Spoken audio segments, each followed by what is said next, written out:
Welcome back to Montana this morning. The time is 6:43. Looks like the downtown area is glowing this morning, and that's only because it is so cold right now. 8 degrees below zero, but you know the drill. Bundle up and stay outside as little as possible. All right, let's go ahead and jump into news now. We begin this Wednesday with the very latest as the second impeachment trial of former President Donald Trump enters day 2. Today, opening arguments are set to begin. The Senate ultimately voted to move forward with the case rather than dropping it like Trump's legal team suggested. All 50 Democrats voted to move forward, and they were joined by 6 Republicans. Yesterday, senators watched video from the January 6th Capitol riots. More of that is expected today, and some of it has never been seen before. The trial is expected to continue into next week. Montana's 2 U.S. senators are weighing in on the hearing. Republican Steve Daines says he's already made up his mind and that then President Trump did not incite the riot. He calls the proceeding a form of political revenge from Democrats. Democrat John Tester says he believes Trump needs to be held accountable for actions during his presidency. He also believes the vote will be close if people keep an open mind. Senator Daines doesn't even think the trial is constitutional. Trump is not the president. He is a private citizen, and the Chief Justice is not presiding. I think pursuing this impeachment trial would set a dangerous precedent as it relates to private citizens. And the question is, when does this stop? That's typically what Senator Daines has done from the beginning. He's covered for this president, and he was one of the 13 people that spread the lie about the election being stolen until the rioters overran the United States Senate chamber. Also making headlines this morning, the World Health Organization says it is extremely unlikely COVID-19 originated from a lab. Investigators were sent to Wuhan last month to look into how the virus began. They say it probably emerged when the coronavirus crossed over from animals to humans. World Health officials say more work is needed to identify the source of the virus, but they could now shift their focus to Southeast Asia to determine the virus's exact origin. The government might soon require passengers to receive a negative COVID-19 test before domestic air travel. Officials say the CDC is looking into the option and that data and science will guide any final decision. Yesterday, the new CDC director said screening U.S. travelers for COVID-19 could be helpful, but she didn't expand on that statement. Travel is just one area the administration is focusing on as they continue working toward President Biden's ambitious COVID-19 plan for his first 100 days. CBS's Deborah Alfarone has the latest on the federal response to the virus. Stadiums continue to step up in the fight against COVID. In hard-hit California, the home of the San Francisco 49ers joins that of the LA Dodgers in trading lines of fans for lines seeking a COVID vaccine. I've tried every day for weeks, and I managed to get one today. But supply remains an issue. More than 30 million Americans have received a first dose of the Pfizer or Moderna vaccine, but less than a third of them have received their second. It's really apparent that there's just not enough vaccine, and there's really a big mismatch. The Biden administration says it's increasing available doses by 500,000 starting next week, and Pfizer says it's figured out how to cut vaccine production time in half. We have kids not in school. There's a whole range of issues, but I think they're all soluble. The administration is also getting set to announce a new plan to reopen classrooms. CBS News has learned that Friday, new guidance from the CDC is expected to be unveiled. It'll focus on 5 areas of coronavirus mitigation, from basics like masks and social distancing to cleaning and ventilation. Vaccinating teachers will not be considered necessary to reopen. Those vaccinations, though, one of the issues that led to this parent-teacher demonstration in Philadelphia this week. I don't think that we should ask people to put their lives at risk. It's just not worth it. Still, according to vaccination recommendations established by the CDC, teachers are already in a priority group to get their shots, part of Phase 1B. Deborah Alfarone, CBS News, Washington. Now, around this time is usually when flu cases really start to pick up, but that's not happening this year. The CDC is reporting very little flu activity across the entire country. The same week in February last year, we saw widespread flu cases in nearly every state. Health experts say it's likely because of the COVID precautions in place. However, doctors say they're still hesitant to claim victory over flu season just yet. They say it'll be a bit longer before we're totally out of the woods.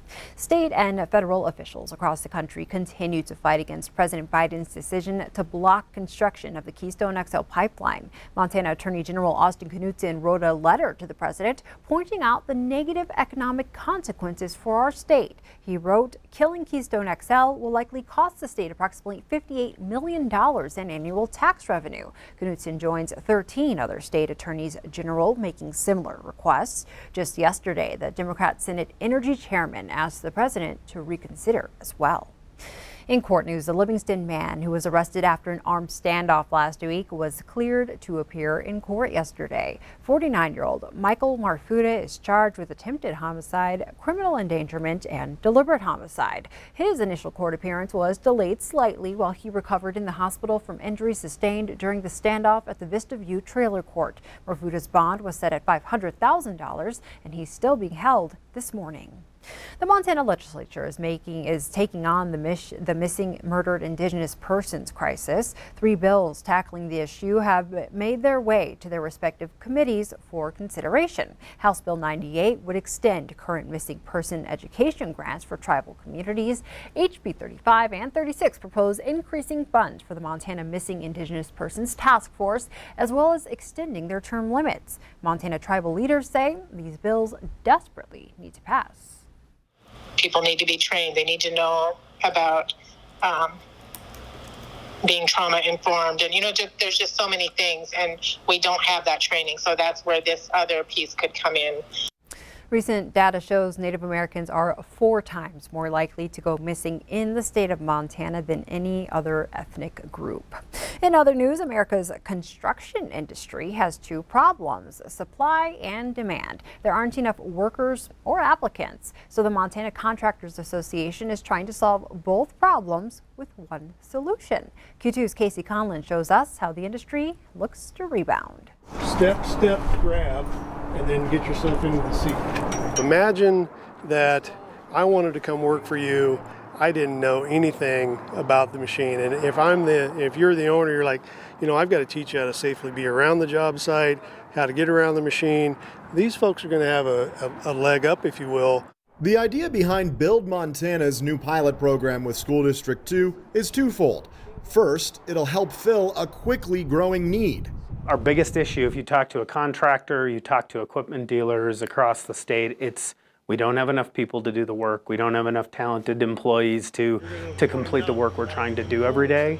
In their initial semester, these 5 students will focus on machinery, thanks to a partnership originating at RDO Equipment here in Billings. It's no surprise most are excited for the hands-on portion. John was telling us that we're going to have a dig it day with Knife River where we get into stationary equipment and just dig, so I'm looking forward to that. But they also will have access to a unique classroom training method with universal applications. The underlying curriculum is actually going to be John Deere University's online series around machines. The series offers over 30,000 modules. That's where the second reason for Build Montana comes in. Giving students who don't fit into the typical college mold a potentially profitable alternative. It opens more doors for me, that's for sure.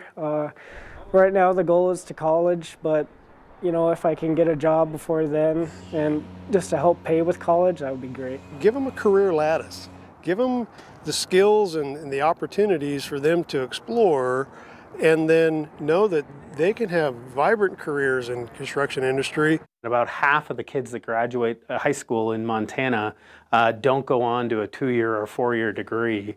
And so we've got a great path for kids going to be doctors and lawyers, but there's not a great pathway into what else is out there. And so we're hoping this program is kind of that opportunity to open the eyes. Especially now, while COVID-19 has slowed many industries, construction isn't one of them.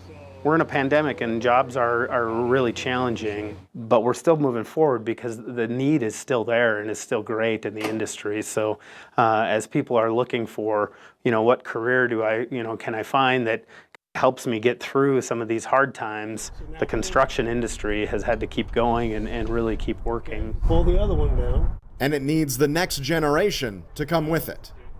Casey Conlon, MTN News. Gilbertson said they are looking to expand the program quickly. To learn more, you can go to their website at buildmontana.org. In other news this morning, the National Transportation and Safety Board says a human error caused a helicopter crash that killed Kobe Bryant and 8 other people last January. Investigators said the pilot became disoriented after taking off in foggy weather. They said he thought he was gaining altitude when the aircraft was actually plunging toward the side of a hill. Aunt Jemima is getting a new name. Quaker Oats has decided the popular syrup and pancake products will now be known as Pearl Milling Company.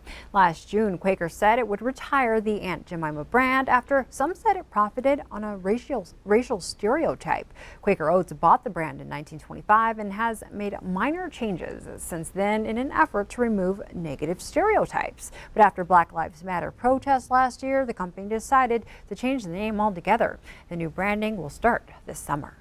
And wrapping up our news this Wednesday, a California man is alive and able to receive help thanks to a sheriff's deputy who prevented his suicide. The heroic save happened earlier this week in a community southeast of Sacramento, and it was all caught on camera. CNN's Ryan Hill has a story.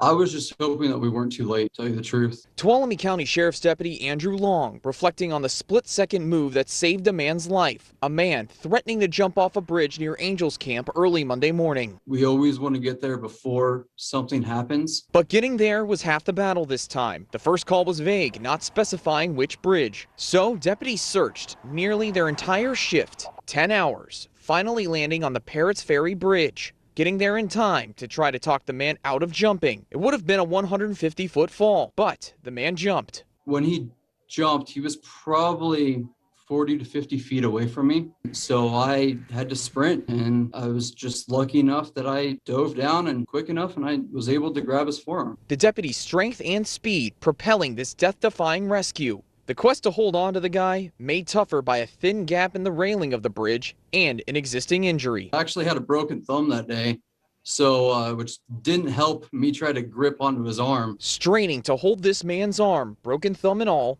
another deputy from the Calaveras County Sheriff's Office stepped in to help Long. There's no way you can train for that. You have to do something, you hope it works, and I was very lucky, and I believe he was lucky that it did work. It took less than, a tenth of a second to react and grab him. Any other delay, he would have fell about 150 feet down to the water. There wasn't a second of hesitation doing what Long calls all part of the job. This is what we do. We are there for people's worst and their best days.